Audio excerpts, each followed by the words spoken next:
Good evening, morning, afternoon, night, whenever you find a way to watch or listen to this podcast. It's me, Omar of Hardware. And yes, we already recorded Hardware, Jackson and I, earlier this week. So check that out. Check out our preview on a Friday morning before week 11. But I mean, earlier this week, I kind of thought to myself, man, it's like the final week of D3. That means NESCAC Rivalry week. Let me hit up my friend Brendan Costa, Bates quarterback and great, and do our I think we might make this like an annual thing, if I Why not? remember. Yeah, Why an not? Let's do it, annual man. preview of rivalry week, to preview the NESCAX games. And looking at the standings, like, I mean, we both think this is like a crazy year. I mean, you have more experience. You said this is like the craziest year in a long time. So I'm excited to pick your brain about these topics. And NESCAC football is more than just Amherst Williams. I mean, which we'll go into detail a little bit there. But just an exciting year, many great matchups this weekend with a lot at stake between a lot of great teams. I mean, honestly, the schedule is very, very, like, I guess, handcrafted well. So before we start, Brendan, how's everything going? And yeah. Things are going great, man. I was waiting for your DM like I told you. I was like, oh, it's the last week of the season. I think I'm gonna hit up Omar, and that same exact day, Omar DM'd me and said, let's do it again. And I was like, I was all about it. I love doing this every year. I love talking about the NESCAC because nobody really talks about the NESCAC around the country.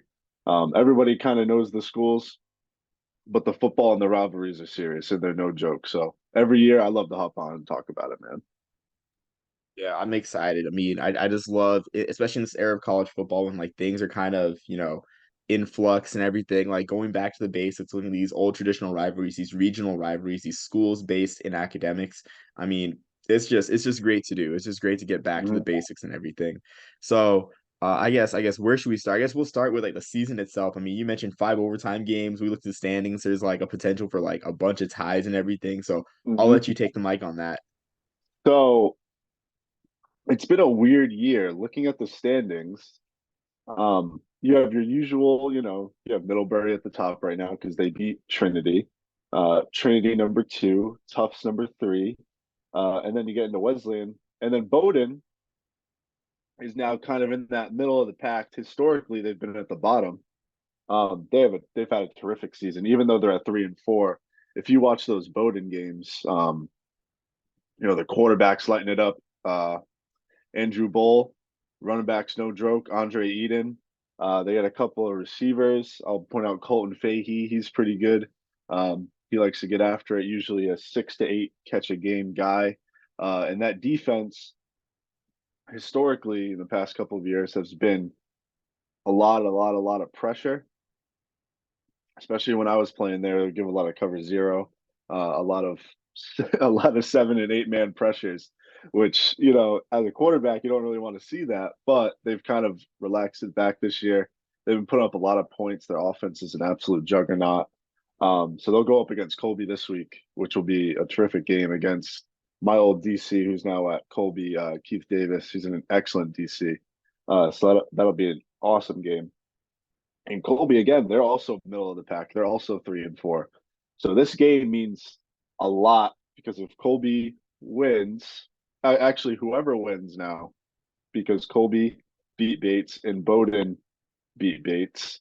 So whoever wins this game will be the CBB championship. Well, the CBB champion for Colby Bates Bowdoin, which Bowdoin, to the best of my knowledge, hasn't won that in a long time. I don't want to say an exact year, but it has to be at least 15 to 20 years they haven't won that. It's been a really long time. So Kobe, they've won it every single year since 2018. So they won 18, 19, no season in 20. They won it in 21 and 22. So I think they're trying to make it five straight CBB titles. Um, and then now, historically, at the bottom of the standings, you have Amherst and Williams, who are usually historically dominant programs. Williams is a young team on the rise. I coached there last year. They have an excellent coaching staff. I couldn't say more about them from top to bottom. They're excellent at recruiting, excellent at game planning. They just have a bunch of young players right now that are going to be studs in the future. Freshman quarterback this year. Um, they lost their best running back, Mario Fischetti, halfway through the year. So they're struggling with injuries right now. But Amherst 3-5 right now. They were down at the beginning of the year, taking it on the chin. But they're middle of the pack, and then at the bottom you have Hamilton and my beloved Bates Bobcats, who are extremely young, extremely fiery, and I love them to death. They're about a year away, a year or two away. I really like what Coach Coyne's doing up there in Lewiston. And just a quick note, shout out to Lewiston with the shooting that happened. That really hit home for me, really hit home for a lot of my teammates. So shout out to Bates. They're doing their thing amidst all that stuff that's going on up there. So it's a weird year with the standings, man. Really weird year. You kind of have your usuals, but the thing that pops out to me is Bowdoin. At 3-4 in the middle of the pack. Historically, they haven't been there in a long time, and they started 3-2. Started over 500, getting it going. Caught two quick losses. So the standings are fairly normal, but you have some outliers that I wanted to highlight real quick. Yeah, I mean, sounds like I mean, honestly, an intriguing year. It's always great when like the not blue bloods of the conference take the top of the standings or just have marked improvement and everything. I mean, you mentioned the quarterback play. That's something that I noticed throughout this. I mean, throughout my research. I mean, the NESCAC. So it's a very wide open league. I mean, so I guess I want to know your thoughts on whether this year is, I guess, indicative of what you've seen in the past in the NESCAC because you got guys like Bull throwing the ball around the yard for Bowdoin, as well as Cole Kennan. Cole Kennan, a gunslinger with over 270 yards a game and a 16-12 gunslinger touchdown interception ratio. So Mm-hmm. I want to know your thoughts on like the style of play in the league, whether like this is like normal, this is kind of like a new era for the NESCAC. Yeah, I think you have a really, really good group of quarterbacks in the NESCAC right now. Like one kid that I really want to highlight, who's a little bit lower in the passing leader standings right now, but Nick Candido from Wesleyan, man. I remember watching him last year, and I was like, "Oh, this kid's going to be an animal." I think he's a sophomore right now, and he's already over 2,000 yards, 20 touchdowns, and 6 interceptions. So in terms of touchdown to interception ratio, he's just a hair better than Kennan, even though Kennan's averaging more yards per game. But Cole Kennan's another guy that you just mentioned that he's another, drop back, reads the defense really well, gets it to guys on time, gets it to guys in space. He's really good at distributing the ball. So, and then I was talking about Andrew Bull, who was a freshman when I was a senior at Bates, and we had a big battle that ended in a 25-24 Bates W. But just watching how he orchestrated himself with the offense, um, led them down the field in a fourth quarter 2-minute situation. Didn't go his way, but you can kind of see the composure from a young age, and kind of how he sees the field. He's had some monster games this year, and he still has one more year left, I believe. So, I mean, he's going to be up above in all of these. So right now, this is another thing that's weird because the week that everything happened in Lewiston, the 3 games that were supposed to be played in Maine didn't happen. So guys like Kennan and Bull and Spencer Fetter, Colton Bossele, guys like that, they only have 7 games compared to Candido and Michael Berluti from Tufts. They have 8 games. So to be at the top of the leaderboard right now with only 7 games, a game below some of the other guys, it's pretty impressive. But one of the guys I definitely want to highlight for quarterback play is Michael Berluti from Tufts. That coming into the season, I thought he was going to be the runaway, number one quarterback, and he still just might be. He's 19 touchdowns to 3 interceptions. Is you're putting the ball in the end zone, you're keeping it away from the defense. He was another freshman when I was a senior that I saw. So when I was kind of on my way out, I saw these young guys coming in, and I knew that the league was going to be in good hands. They were really, really good. Kind of slew of quarterbacks that came in when I was on my way out. So I think the quarterback play this year is, I mean, you have guys, you have multiple guys over 2,000 yards this year, which hasn't happened in a long time. You know what I mean? I think probably you're gonna get, six quarterbacks over 2,000 yards, which in the NESCAC, I can't remember the last time that even happened or was even in the conversation. So it's turned into a passing league. Um, Guys like to throw the ball 30 to 40 to even sometimes if you're confident in your quarterback 50 times a game. So I mean, it's going in the right direction. I feel like the rushing stats are definitely lower than they used to be, but that just amplifies the passing stats at the same time. Yeah, I mean it's great to see. I mean, there's still a good crop of running backs as well, and it kind of hurts me. I love the run game, Yeah, but I nothing wrong with the passing. I'm with you. I love the run game. I actually as a you know so I'm an offensive coordinator at a high school now. I've always been a pass guy, always, always, always, always. So, but I've found a new found love for understanding the run game, just a little bit better. And if you can run the football and play great defense, man, you're gonna be a good football team. But the rushing stats this year are definitely lower. Like I said, nobody's averaging over 100 yards a game. Um, but the highest leading rusher this year right now is I can't really I'm trying to pronounce his name Chartelis Reese from Tufts, 683 yards total this year. He has the most attempts also. He's averaging 5.5 yards a carry. Excellent. And then 7 touchdowns, of course. But the kid that I mentioned before, Andre Eden from Bowdoin, he came in as a freshman too with Bull as a pair, and he's having a terrific season. 5.6 yards average, 544 total yards. His attempts are a little lower just because of the 7 game to 8 game ratio. He's got 97 attempts, but he's a guy that Bowden likes to lean on a lot in the run game, especially after when Bull, because if you're run the ball well, it opens up the pass. But with Bowden, they pass the ball really, really well, so it opens up the run for Eden. Um, and then a guy like Michael Berluti, number 4 in the league right now in rushing, and he's a quarterback. And he's, you know, like I said, 19 touchdowns to 3 picks, and then he's rushing for 455 yards, 8.5 yards carry, um, which is no joke with 4 touchdowns. So the run game a little down, obviously, but those passing yards and those receiving yards are up this year, which is fun to see. But it's different for the NESCAC because NESCAC is historically usually ground and pound, uh, kind of smash mouth football. Yeah, I mean, and it's just fitting for a league with such historic programs to, have that be like the culture. But I mean, I guess you can't be left behind with the times. I mean, you look at No, the academies like trying to adapt to this new age with refitting their offense and everything. Something else I wanted to ask with the season is last year Trinity was so dominant. I mean, 9-0, ran away with the NESCAC. But this year, I mean, not as much luck. I mean, is that a surprise to see them at 6-1? Um, yeah.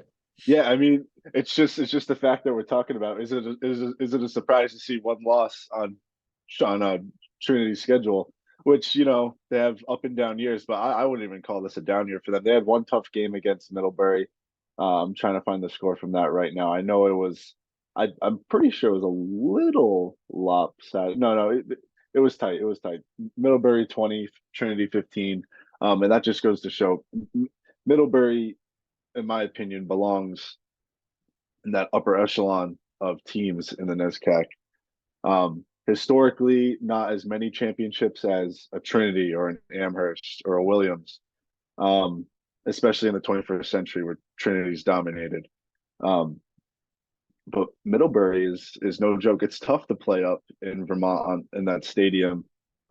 It's wide open. It's in the mountains. You know, it feels like you're just playing on an open patch of grass. So it's tough to play up there, and that's tough to come out. It's overall it's tough to run the table in the NESCAC, hands down. You have an excellent team every single week you play. You have excellent coaches that you're going up against excellent players. So Trinity, has been dominating mostly every single one of their opponents. Even I'm pretty sure they beat a Tufts team this year. They did beat Tufts, but pretty handily. And I was looking at Tufts to be a contender in the league this year, early on. But they beat Tufts 44-19. So if they're beating great teams at the top of the standings like that, they're going to lose a couple of key guys to graduation this year. They'll lose their quarterback to graduation, and but they have a young running back, Tyler DiNapoli, who's very he's a very sound running back. He's kind of a he's an aid in the passing game. So Trinity, unfortunately, they're going to need Middlebury to lose, uh, probably tomorrow to have a chance at it. The conference isn't in their hands right now because Middlebury has the tiebreaker. So Trinity, they're always a program that's going to be at the top. They recruit really well. They get their guys in, and they develop really well. Yeah, absolutely. I mean, yeah, just a tight conference race, and yeah, I mean, it's great to see Middlebury, upset. I mean, I guess if you want to call it that, I guess maybe just a win over Trinity, maybe not even an upset, but I mean, Mhm. yeah, Trinity, they have something special going up there in Connecticut, right? Yep, yep, yep. Okay. Whew. But But I guess going on just like looking at the games each week individually. I mean, I feel like we've talked a little bit about Trinity and Wesley and Tufts and Middlebury. Which game do you think will be the more exciting game between those two? Which ones did you say? Middlebury and Middlebury and Middlebury Tufts, and then Tufts. Yep. Trinity and Wesleyan. So historically, Wesley and Trinity is a bigger rivalry than Tufts and Middlebury, and I think the Wesleyan team as a whole is playing better football right now than Tufts. And that's not anything against what Tufts is doing. Tufts took a tough loss, like I said, to Hamilton in 5 overtimes. And historically, Tufts has dominated Hamilton. But that doesn't mean, but Tufts has to go to Middlebury this week. So if all goes to plan like they want to, obviously, Middlebury is going to handle business and be in good position to secure the conference because then but they also have to go to Colby in the last week as Trinity goes to Bowdoin. So both of those teams are going up to Maine in the last week of the season when they play those 3 extra games because all of those 3 games that were canceled that week are going to be played the following week. So like I said, kind of weird year because usually this is the last week. You have the last 5 games, all of the rivalry games.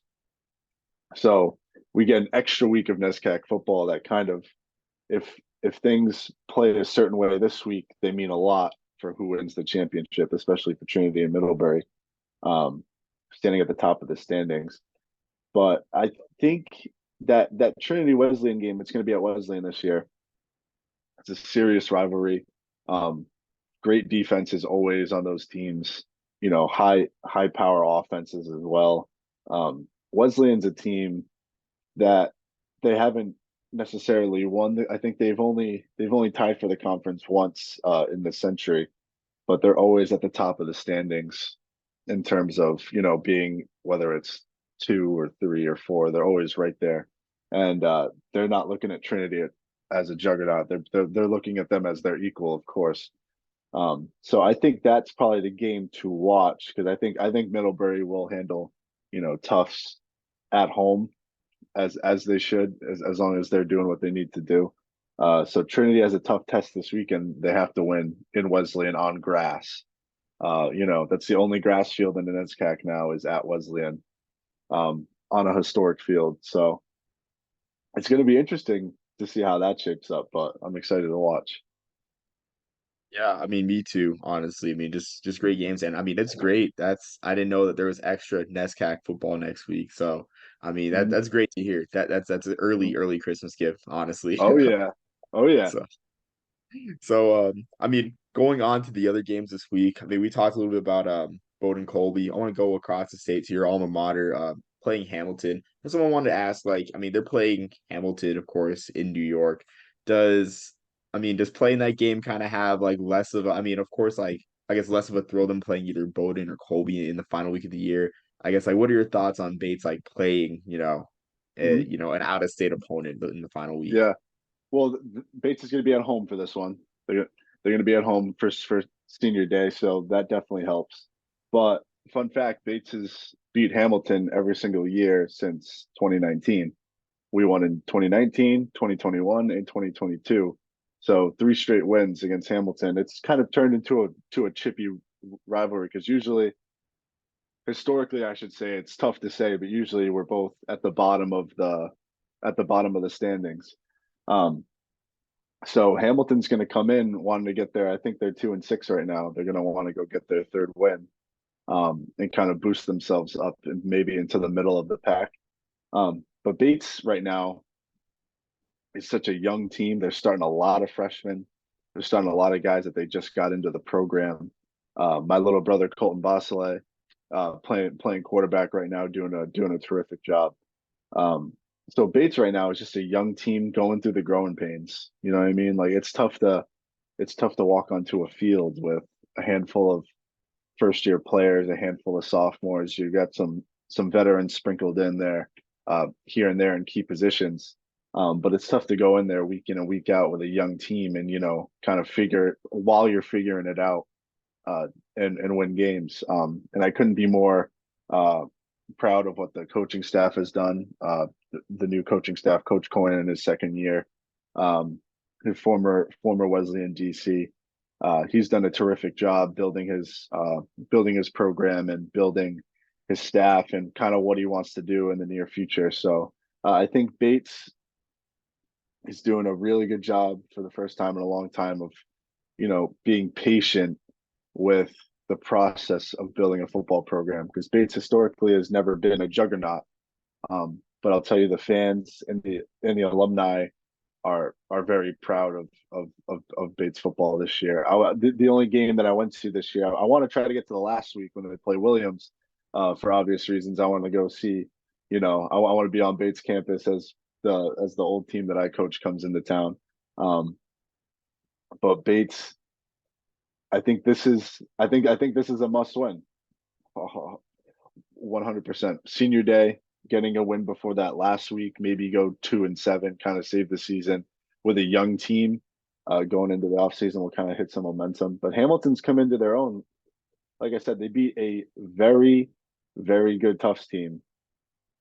Or was it? Yep, they beat Tufts 36-34 in 5 overtimes. And I think it was week 7, the week where there was only 2 games. So Hamilton's going to come in, especially the way they lost last year, with Colton Bosley throwing the no. Last year they won in last year they won in Hamilton Bates. The year before, um, Bosley throwing the last second touchdown to win the game, and then in 2019, the year before that, I threw the last second touchdown to win the game. So it's been very, very, very close games, like to the last 2 seconds of the game where they've kind of lost it. So they're going to come in with a chip on their shoulder, but hopefully my Bates guys, you know, after winning 3 in a row against the Hamilton Continentals can pull it off, and I think they will. Yeah, I think that's one of the coolest nicknames in college sports, the Hamilton Continentals. It's Mm-hmm. amazing for sure. It's But I mean, awesome. something that like I guess I wanted to ask. You mentioned alumni. Like I know that alumni from all these schools probably make a lot of money with like their academic prowess and everything. So like, how is the alumni situation? Are there like very heavy is there a very heavy donor presence? But I would assume the donors donate to, of course, more important things academically with the nature of these schools. So so I'm still pretty young in the alumni realm. I don't have enough money to start donating just yet. I'm just getting that started, but uh, I'm not really sure how donations go. But I know whenever I talk to alumni, um, you know, they couldn't say enough about the teams especially in the past, 5 to 6 years. Talking to um, a couple years ago when I had the passing yardage record for the season, I called the Bates quarterback from I think it was like 1977, whose record I broke. And it's kind of like a brotherhood, and I'm sure it is with all the other schools. It was all love. It's like congratulations with your career and with your season.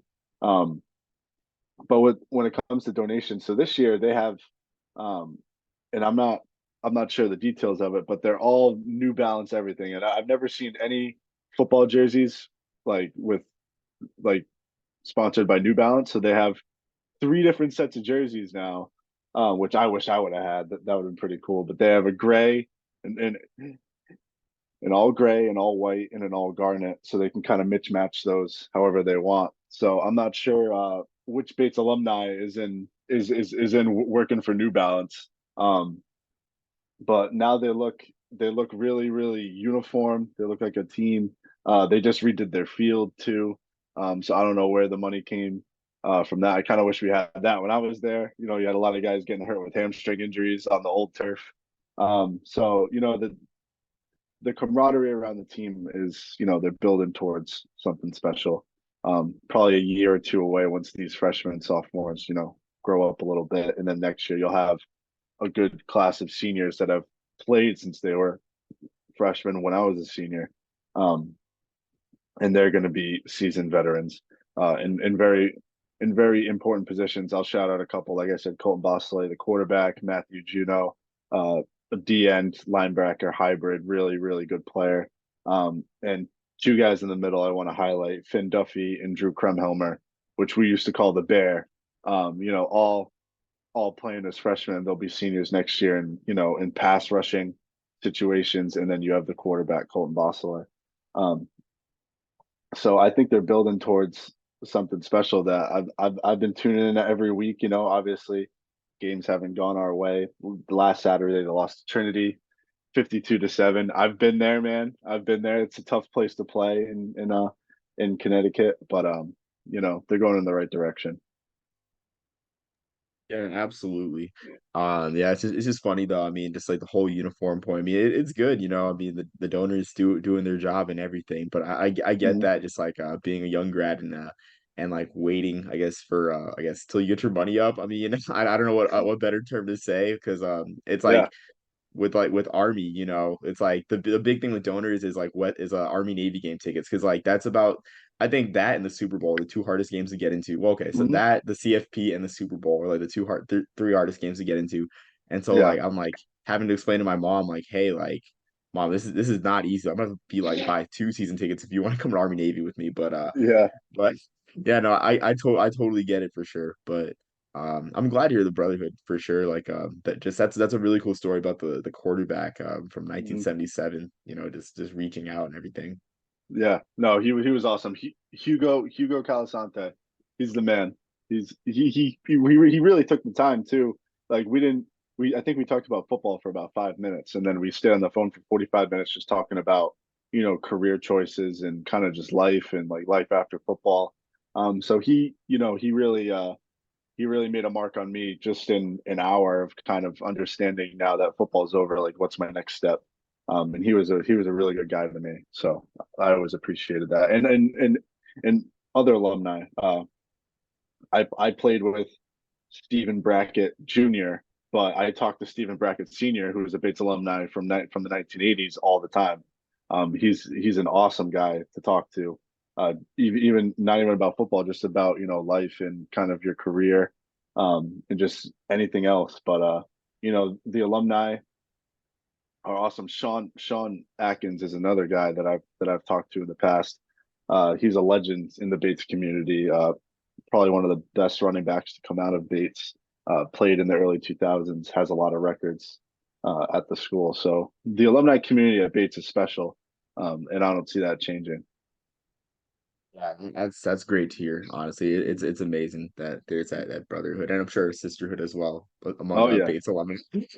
oh yeah, uh, So I guess going on to the one game we haven't talked about, and it's I mean it's not the biggest game. I mean in the conference it is the biggest game, biggest little game in America, but yeah. probably like not the most implications in this one. So someone want to ask like about this rivalry is like from as a former player in the conference, do you ever get, I wouldn't say jealous, but like do you ever get kind of annoyed with the attention that Amherst and Williams gets? I mean, because you come from a unique perspective, like as being a coach Mhm. in the rivalry and being a player in the conference, like do you ever get like annoyed like as a Bates player saying like Amherst and Williams getting the attention despite having, down years like this?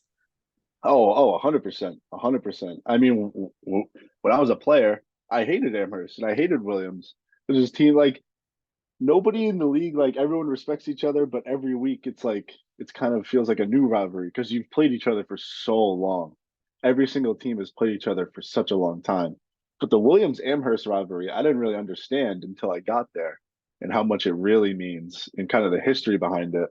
And I could be wrong, but this is kind of the story.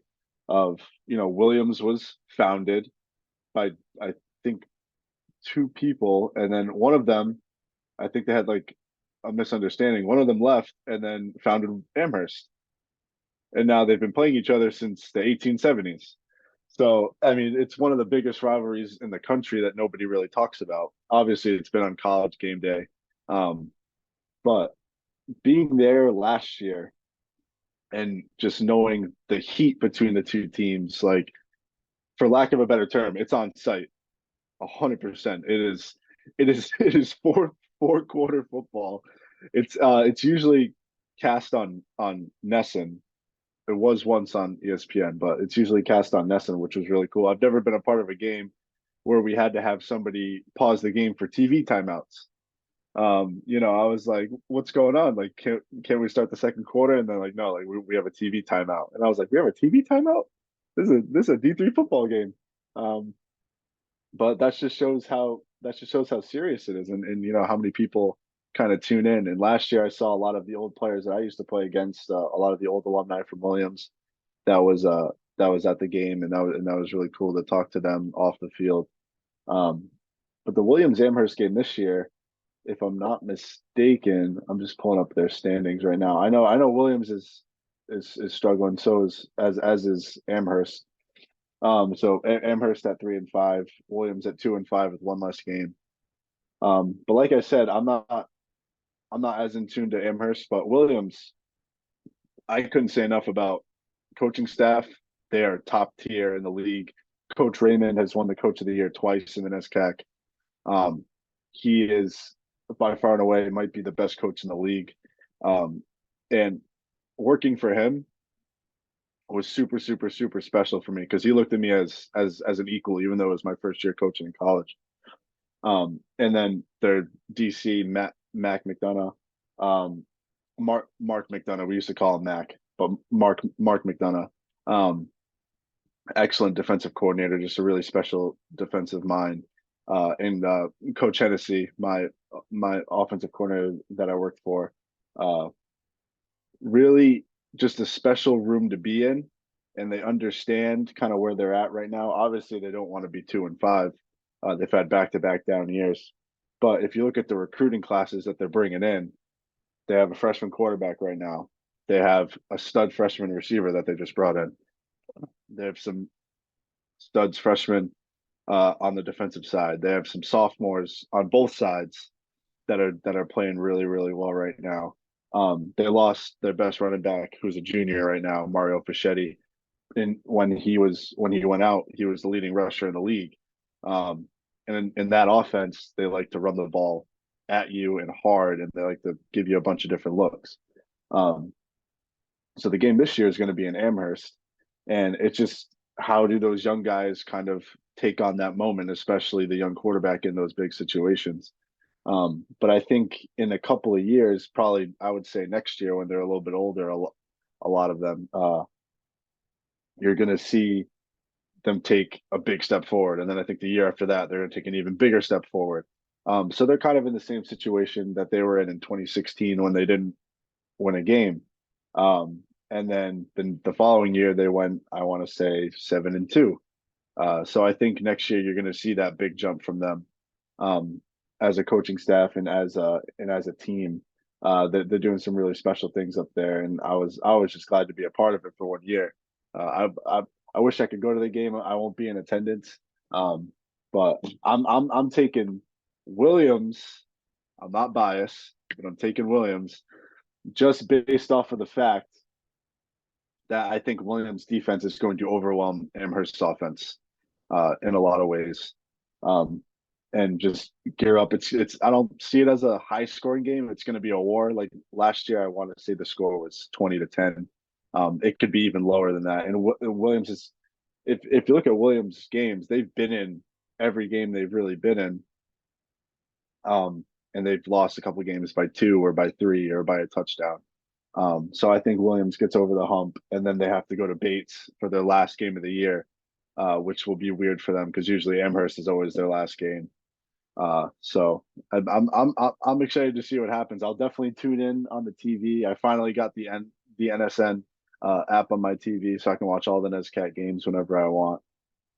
So I'm fired up to see what happens with this matchup this year, especially Amherst not winning for a couple of years in this matchup. Yeah, I mean, absolutely. I mean, I think Williams Amherst is just, I mean, it's just part of just an amazing weekend of football, like in the Northeast. I mean, you also have, I mean, at the same time, Yale Princeton, the old Hmm. HYP series. You got Army Holy Cross, I mean, as well. That's an old time tested series, and I mean, there's Patriot League Chaos. So, I mean, just a great weekend in the Northeast. And honestly, like we talked beforehand, like the biggest little game in America is a bucket list game, like for sure. Like if you're a college football fan and you love the heart of the sport, like you need to make Amherst Williams a part of your of your bucket list for games to go to. It's on mine for sure. And one of these years I'll make it up there back either in Amherst or Williams, just take it all in because it's just an amazing game. It's just a throwback and like you said, it's on site. So Oh, it is. It is.